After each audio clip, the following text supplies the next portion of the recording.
მოგესალმებით, ეთერშია გურიის ახალი ამბები, მე თამთა დოლიძე ვარ. 25 თებერვალი საბჭოთა ოკუპაციის დღეა. 1921 წლის 25 თებერვალს თბილისი მე-11 წითელმა არმიამ დაიკავა და საქართველოს რუსული საბჭოთა იმპერიის ნაწილად იქცა. დამოუკიდებლობის დაკარგვას მოჰყვა სასტიკი რეპრესიები, პოლიტიკური პარტიების აკრძალვა, ათასობით ადამიანის დახვრეტა, ხანგრძლივი პატიმრობა და გადასახლება.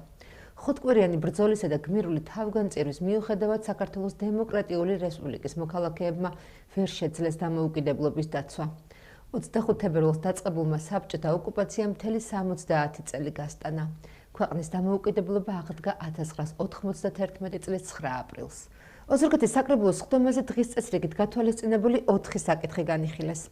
სხდომაზე განიხილეს მუნიციპალიტეტის ტერიტორიაზე საგანგებო მართვის გეგმის დამტკიცების შესახებ და ოზურგეთის მუნიციპალიტეტის ადგილობრივი თვითმმართველობის ორგანოების სამსახურეობრივი უფლებამოსილებების განსახორციელებლად საჭირო ავტოპარკის გადანაწილებისა და კლასიფიკაციის წესის დამტკიცების შესახებ. საგანგებო მართვის გეგმა არის წინასწარი დაგეგმვის დოკუმენტი, რომელიც არეგულირებს საგანგებო სიტუაციების მართვის საკითხებს.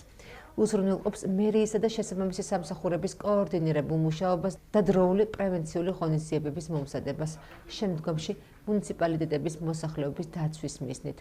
რაც შეეხება ავტოპარკის გადანაწილებასა და კლასიფიკაციის წესს, მისი მიზანია მოაწესრიგოს მუნიციპალური ავტოპარკი, დანერგოს ერთიანი მკაფიო სტანდარტი ადგილობრივი თვითმმართველობის სახელმწიფო ავტომობილების გადანაწილების შესახებ, ასევე განსაზღვროს ვის ეკუთვნის განპირობებული და ვის სამორიგეო ავტომობილი. საბოლოო წესის მიხედვით ჩამოყალიბდება მუნიციპალური ავტოპარკის სწორი მართვის სისტემა. დღეს წარმოდგენილი პროექტი საგანგებო მდგომარეობასთან დაკავშირებით განსაზღვრავს კონკრეტულად და დეტალურად იმ სამსახურების ჩართულობას, რომელიც აუცილებელია მსგავს ვითარებებში, მისი შესაბამისი ტექნიკით და შესაბამისი ფუნქცია-მოვალეობის გადანაწილებით. აქედან გამომდინარე, აღნიშნული წესის პროექტის დადგენა, რა თქმა უნდა, ზეგავლენას მოახდენს და შემდგომში უფრო კოორდინირებული იქნება მუშაობის პროცესი საგანგებო სიტუაციებში.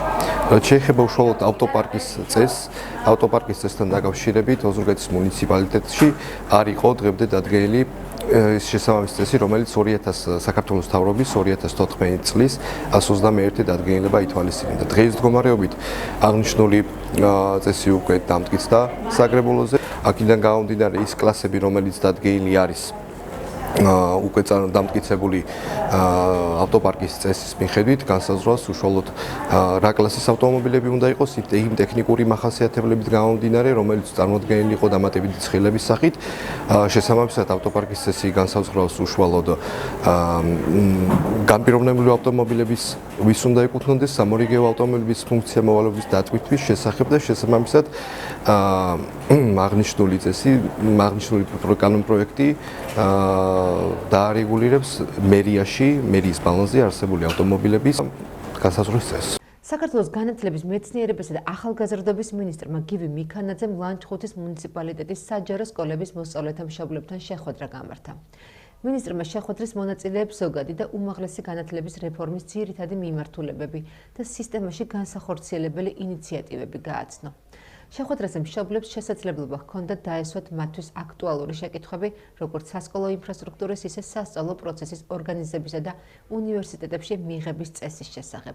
მინისტრმა თითოეულ საკითხზე ამომწურავად ისაუბრა და აღნიშნა, რომ პროცესებში მშობელთა აქტიური ჩართულობა მნიშვნელოვნად შეუწყობს ხალხს განათლების რეფორმის წარმატებით განხორციელებას. ლანჩხუთის მუნიციპალიტეტში შედგა შეხვედრა ადგილობრივ მოსახლეობასთან, ძირითადად სკოლის მოსწავლეების მშობლებთან და აბიტურიენტების მშობლებთან, სადაც ადგილობრივი ხელისუფლების წარმომადგენლებთან ერთად გავაცანით ის მნიშვნელოვანი რეფორმები, რომელიც განათლების სექტორში დაინიცირდა და განხორციელების პროცესშია. ორივე მიმართულებით, როგორც საუნივერსიტეტო, ასევე სასკოლო მიმართულებით, დეტალურად მივაწოდეთ მოსახლეობას ინფორმაცია რეფორმებით დაგეგმილ კონკრეტულ ღონისძიებებზე, ის ნაბიჯები, რაც უკვე გადაიდგა, ის არგუმენტები და ის კონკრეტული ფაქტობრივი გარემოებები, რომელიც ამ რეფორმების აუცილებლობასთან და მნიშვნელობასთან არის დაკავშირებული. და ჩვენ დამსწრე საზოგადოების მხრიდან მივიღეთ სრული მხარდაჭერა, რამე თუ მათ განაცხადეს, რომ მიიღეს ამომწურავი ინფორმაცია. ლანჩხუთის მუნიციპალიტეტში განათლების, მეცნიერების და ახალგაზრდობის მინისტრთან ბატონ გივი მიქანაძესთან ერთად შევხვდით ლანჩხუთის მუნიციპალიტეტის საჯარო სკოლის მოსწავლეების მშობლებს, რომელსაც მინისტრმა საქართველოს პრემიერ-მინისტრის გადაწყვეტილებით დაწყებული განათლების რეფორმის ფარგლებში განსახორციელებელი ღონისძიების შესახებ მიაწოდა დეტალური ინფორმაცია. Სამამისად დაისვა კითხვები დარბაზიდანაც, რაზეც მინისტრმა ამოწურავი პასუხი გასცა თითოეულ ამ შეკითხვას. ძალიან კარგი საღამო შედგა ჩვენი რაიონისთვის და ჩვენი მომავალი თაობისთვის უამრავი გეგმა წარმოგვიდგინა ბატონმა გივიმ და ფაქტიურად ჩვენ კითხვებს თავად გასცა პასუხი დღევანდელი საღამოთი და თავის შეხვედრით. ამომწურავი პასუხები მივიღეთ მისგან ყველა დასმულ კითხვაზე. ევროპარლამენტის საგარეო საქმეთა კომიტეტში დღეს საქართველოს შესახებ ანგარიში განიხილეს. დოკუმენტი რასა იუნკევიჩემ წარადგინა. პროექტის თანახმად ანგარიში ასახავს ფაქტს, რომ საქართველოში დემოკრატიული უკუსლვა კიდევ უფრო მეტად გაძლიერდა. პროექტში აღნიშნულია, რომ ქართული ოცნება ევროკავშირის ოფიციალური პირების და დიპლომატების წინააღმდეგ სისტემურ კამპანიას აგრძელებს. საკითხი პოლიტიკური შეფასებების თემაა თბილისში. ადეკვატურად ფასდება ევროკავშირის მხრიდან და მისი წევრების მხრიდან ჩვენს ქვეყანაში არსებული მდგომარეობა არის მწვავე შეფასებები, რომლებსაც ჩვენ ხედავთ. რა თქმა უნდა, მნიშვნელოვანია, რომ გადაიდგას კონკრეტული ნაბიჯები და არ იყოს შემოფარგლული ეს პროცესი მხოლოდ მწვავე შეფასებებით. ნახოთ, დაველოდოთ, რა მოყვება ამ ყველაფერს. ფაქტია, რომ ის მწვავე შეფასებები, რომლებიც კეთდება, ეს არის პასუხი ოცნების უმძიმეს დანაშაულებრივ ქმედებებზე, რომლებსაც ახორციელებს ადამიანების წინააღმდეგ. ეს მიუთითებს ევროპარლამენტის კრიზისზე ჯერჯერობით, იმიტომ რომ ეს ადამიანი, ეს ევროპარლამენტი, რომელიც თავისი არაკეთილ სინდისიერებით გამოირჩევა და ავრცელებს დეზინფორმაციას საქართველოს შესახებ, ძალიან საოცარია, რომ იგი ევროპარლამენტში არის მომხსენებელი. მომხსენებელი თავისი არსით უნდა იყოს მიუკერძებული, მაგრამ როგორც ჩანს, ევროპარლამენტის იმ ძალებს, რომლებიც დღეს იღებენ გადაწყვეტილებას, მათ სურთ სწორედ ასეთი დეზინფორმაციის გავრცელება, იმიტომ რომ ჩვენ გვახსოვს 2022 წლიდან მოყოლებული რამდენი არასამართლიანი რეზოლუცია მიიღო ევროპარლამენტმა. პრემიერ-მინისტრი და პარლამენტის თავმჯდომარე დიდი ბრიტანეთის მიერ იმედისა და პოსტივის დასანქცირებას დასავლეთის მხრიდან ცენზურასა და შანტაჟს უწოდებენ. კობახეთის განცხადებით ყველაფერი გაკეთდება მედიისა და მეწარმეების ძირითადი თავისუფლებების დასაცავად. ტელეკომპანია იმედისა და პოსტივისთვის დაწესებული სანქციები გულისხმობს აქტივების გაყინვას, დირექტორის დისკვალიფიკაციასა და შეზღუდვებს ტრასტის სერვისებზე. სანქციების საფუძვლად ბრიტანეთი ასახელებს ტელეკომპანიების მიერ გავრცელებულ დეზინფორმაციულ კამპანიას უკრაინასთან მიმართებაში, რომელიც მიზნად ისახავს საქართველოს მოქალაქეების შეცდომაში შეყვანას. განმარტება თუ რატომ დაასანქცირა ბრიტანეთმა ესა თუ ის ორგანიზაცია და ამ შემთხვევაში ეს ორი ორგანიზაცია, ხო? იყო ცხადი და იყო ნათელი და ეს იხილა საზოგადოებამ და ჩვენმა ხალხმა. მე მგონია რომ ისეთი სერიოზული ქვეყანა როგორიც არის ბრიტანეთი, ასეთი სახის გადაწყვეტილებებს მიიღებდა მტკიცებულებებზე და ფაქტებზე დაყრდნობით, ხო? ამის შესახებ ბრიტანეთმა გააკეთა ცხადი და მნიშვნელოვანი განმარტებაც და ზოგადად ეს კონკრეტული გადაწყვეტილება არის ძალიან მძიმე და ამას რა თქმა უნდა ექნება განგრძობითი ხასიათი. იმ იმედისგან რაც იყო ადრე, არაფერი არ დარჩა, ეს გააკეთა ოცნებამ და ეს სანქციები არის პასუხი იმ პროპაგანდაზე, რომელსაც ეწევა ეს ტელეკომპანია და ასევე მეორე ტელეკომპანია ჩვენს ქვეყანაში, იმაზე, რასაც ისინი უკეთებენ საქართველოს მოსახლეობას, რომ ჰიბრიდულ ომში ამყოფებენ ჩვენს მოსახლეობას, შესაბამისად ძალიან სამწუხაროა, რომ ეს მოხდა იმედის მიმართულებით, თუმცა ეს არის პასუხი იმ ყველაფერზე, რასაც აკეთებს დღეს ოცნება. თბილისში ყავს ბრიტანეთის ელჩის სახით ყავს ცენზორი დანიშნული, როგორც აღმოჩნდა, რომელსაც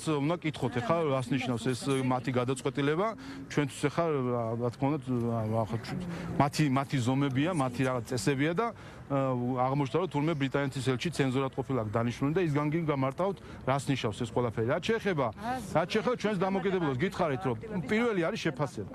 შეფასება შემდეგი, რომ ეს ფაქტია, რომ ეს არის თავისუფალ ქართულ მედიაზე თავდასხმა. ეს არის აბსოლუტურად ფუჭიმცელობა, რომ შეიზღუდოს იმედისთვის მედიის თავისუფლების ძირითადი უფლება. ფურცელზე ეს არის, რა თქმა უნდა, მედიის თავისუფლების ძირითადი უფლების შელახვა, მაგრამ პრაქტიკაში ამას ვერ ექნება ეფექტი.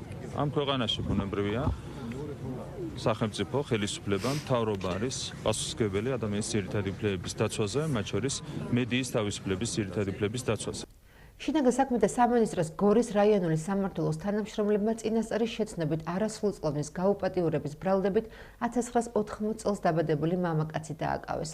გამოძიებით დაადგინდა, რომ ბრალდებულმა ტაქსის მძღოლმა გორის მუნიციპალიტეტში არსებულ ტყის მასივში შეზღუდული შესაძლებლობების სტატუსის მქონე მოზარდზე სექსუალურად იძალადა.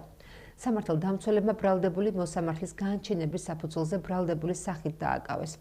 ბრალი დამტკიცების შემთხვევაში 20 წლამდე ან უვადო თავისუფლების აღკვეთას ითვალისწინებს.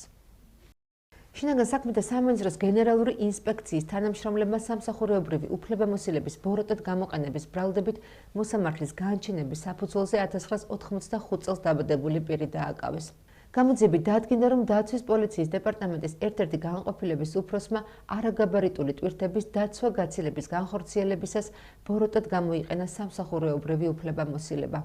კერძოდ ბრალდებულმა სამსახურში შესაბამისი დოკუმენტაციის შემდგენ პირს ცრუ ინფორმაცია მიაწოდა ტვირთის გადაადგილების მარშრუტსა და კილომეტრაჟის შესახებ. აღნიშნულიდან გამომდინარე ოფიციალურ აქტში დამკვეთის სასარგებლოდ დააფიქსირა უფრო ნაკლები კილომეტრაჟი, რითაც არსებითად დაირღვა სახელმწიფოს კანონიერი ინტერესი. გენერალური ინსპექციის თანამშრომლებმა ჩატარებული საგამოძიებო მოქმედებების შედეგად პირი ბრალდებული სახით დააკავეს. ბრალი დამტკიცების შემთხვევაში 3 წლამდე ვადით თავისუფლების აღკვეთას ითვალისწინებს. ახლა კი ჩვენს ეთერში ამინდის პროგნოზის დროა. 26 თებერვლიდან 1 მარტამდე საქართველოში მოსალოდნელია დროგამოშვებით ნალექი, წვიმის სახით, ზოგან ძლიერი. შესაძლებელია ქარის გაძლიერება და ზღვაზე 4-5 ბალიანი შტორმი. ქვეყნის მაღალმთიან რაიონებში თოვა, ზოგან ძლიერი, ნისლი, ქარბუქი და ზვავ საშიშროება. 27-28 თებერვალს აღმოსავლეთ საქართველოს ბარში ნალექი მოსალოდნელია უმეტესად თოვლის სახით. დიდ თოვლობის, ქარბუქის, ხილვადობის გაუარესების, ლიპყინულის და ზვავ საშიშროების გამო საავტომობილო გზებზე მის ცალკეულ მონაკვეთებზე შესაძლებელია შეიზღუდოს ტრანსპორტის მოძრაობა. რაც შეეხება ტემპერატურას და კონკრეტულ ქალაქებს, დავიწყოთ გურიის რეგიონში. გურიის რეგიონის 3 მუნიციპალიტეტში მოსალოდნელია წვიმა ხვალ, ოზურგეთში იქნება 6 გრადუსი ტემპერატურა, ჩოხატაურში 8 გრადუსი, ხოლო ლანჩხუთში ხვალ ჰაერის ტემპერატურა იქნება 9 გრადუსი. რაც შეეხება ურეკს, ხვალ აქაც 9 გრადუსია მოსალოდნელი, ხოლო ბახმაროში ნავარაუდებია თოვლი ხვალისთვის ტემპერატურა იქნება -3 გრადუსი. ხოლო რაც შეეხება ჩვენს დედაქალაქს, სინოპტიკოსები აქაც ვარაუდობენ წვიმას ხვალისთვის და ტემპერატურა იქნება 8 გრადუსი სითბო. დღეისათვის სულ ეს გახლდათ, მე მომავალ შეხვედრამდე გემშვიდობებით, კარგად ბრძანდებოდეთ.